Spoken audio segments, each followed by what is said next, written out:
Hey guys, thanks for clicking on the video, appreciate you. So today, we are back in my garage once again, and I'm going to run through the exhaust system with you. Just to show you guys some of the bolts, the hanger locations, and really just any general tips and tricks that I've used personally to help with working on it. Just in case you guys have any projects or anything and you don't feel super comfortable with it and you kind of want a small run through, this is what this video is going to be for. I appreciate you guys, and let's get to it. Alrighty, so for starters, we have the header. Now, me personally, I've already upgraded. This is a DC Sport 421 header system that is carb legal, and that's the reason why I bought it. But at the moment, right now, in case you don't have that, you'll usually start out with something like this.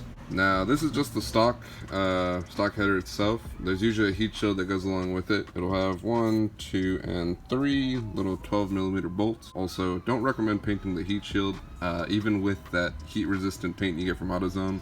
Because I painted mine silver, and then it ended up getting so hot that it turned into this gross, piss yellow silver thing. It was, yeah, wasn't good. But, yeah, this is what you normally start out with. In my case, this is actually the 4-to-1, and I'm not sure if it has to do with the fact that it's an F22A1 compared to the F22A6, but occasionally you'll run into, rather than a 4-to-1, you'll run into a 4-to-2, and I'll show you the actual downpipe that comes along with that. So I actually have both, thanks to one of my buddies lending me it. So this one right here, this is my buddy's. And as you can tell, the difference right away between the two is that the 4-to-1, or the 4-to-1 is a little bit skinnier, especially around the flex piping area, than the 4-to-2. This is what the 4-to-2 looks like right there. And this is the 4-to-1.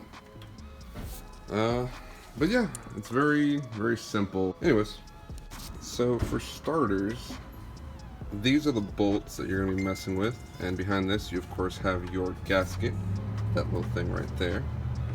And so these are all 12mm bolts, and they are a little hard to get to, especially this area right here if you do still have your power steering.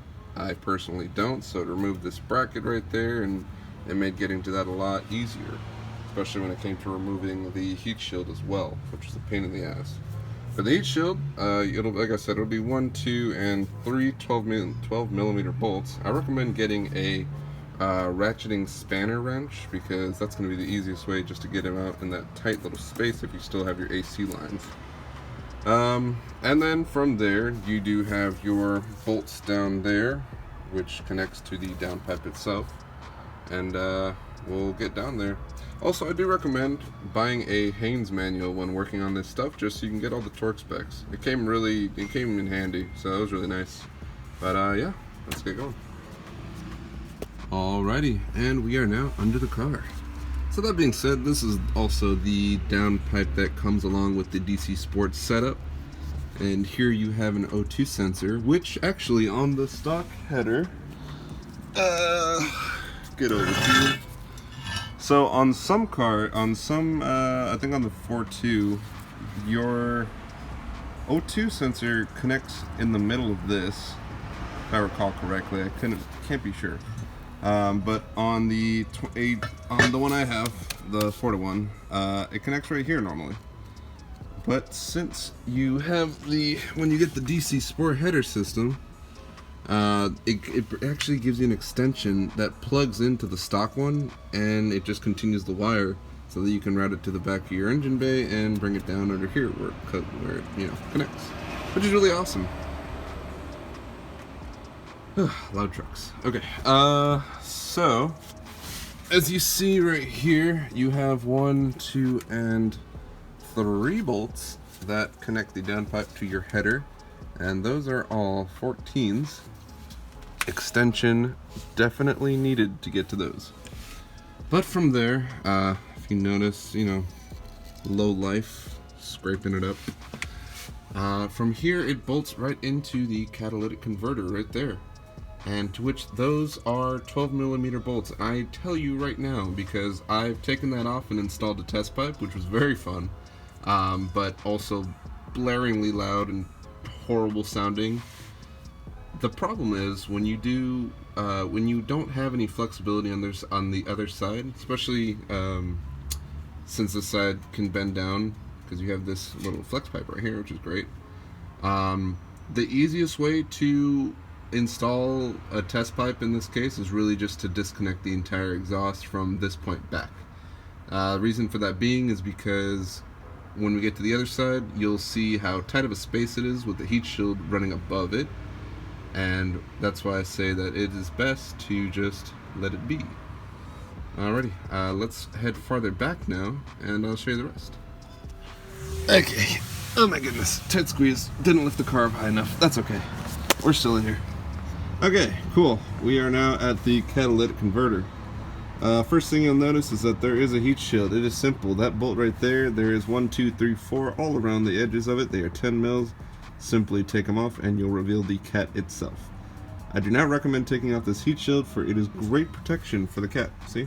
Scrapes. It's low.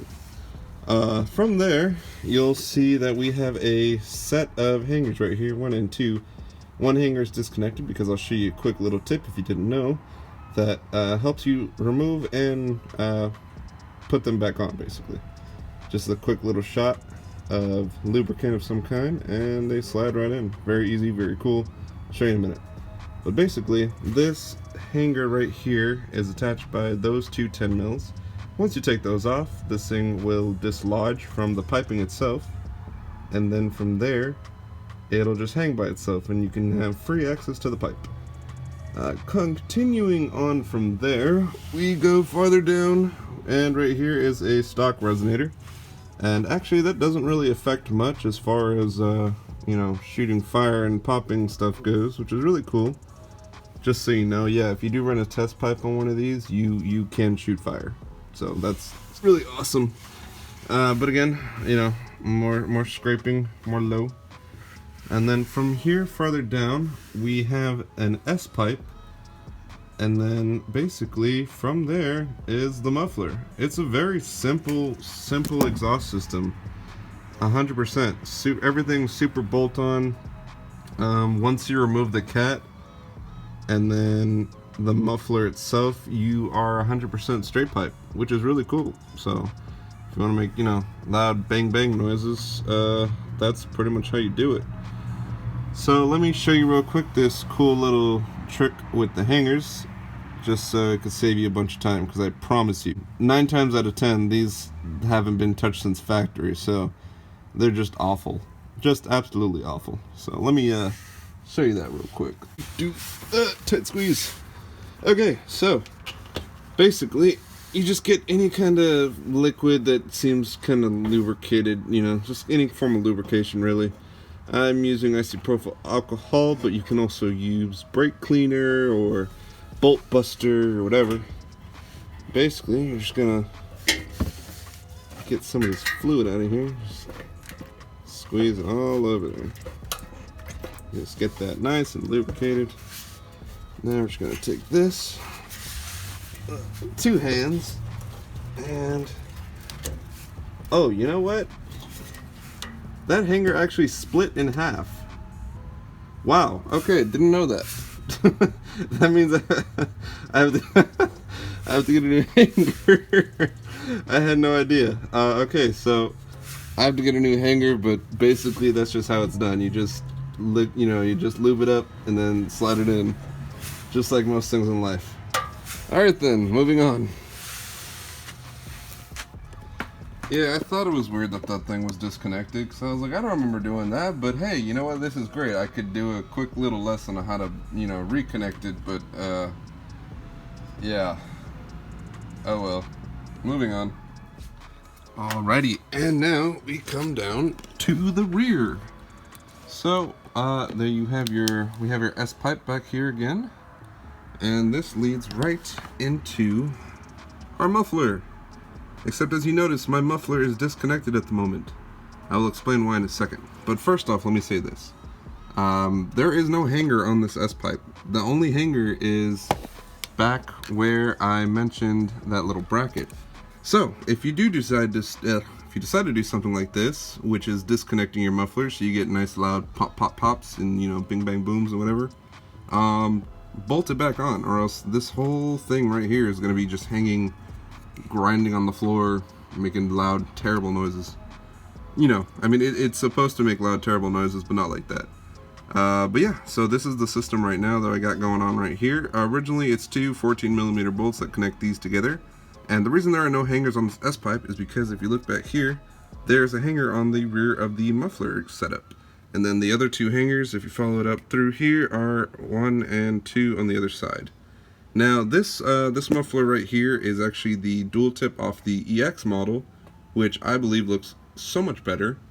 And if you look on my Instagram, I actually showed you guys a process where I cleaned it up, scraped it down, painted it aluminum towards the can, and then gave it some nice little chrome tips, which for now is just to tie me over until I get my Yanaka catback system, and then we'll plug it all up, not have this mess right here, and you know, have some nice happy pops. I'll put my test pipe back on, probably shoot some fire, it'll be a good old time. But yeah, I mean, basically, that's it. Our exhaust system is incredibly simple, and it's all bolt-on, which is great. So, that being said, you really won't catch me heading to an exhaust shop just because I like the bolt-on exhaust system. It's nice, it's easy to work on, and I don't have to wait to go to a shop to work on it myself, which is great. But that being said, though, I really hope this video helped you guys. If you have any exhaust system, you know, upgrades coming in or whatnot, I really hope this is a good way to prepare you for doing that job. And now I have a hanger to repair, so I'll catch you guys later. I appreciate you guys. Thanks so much for watching the video. Take care.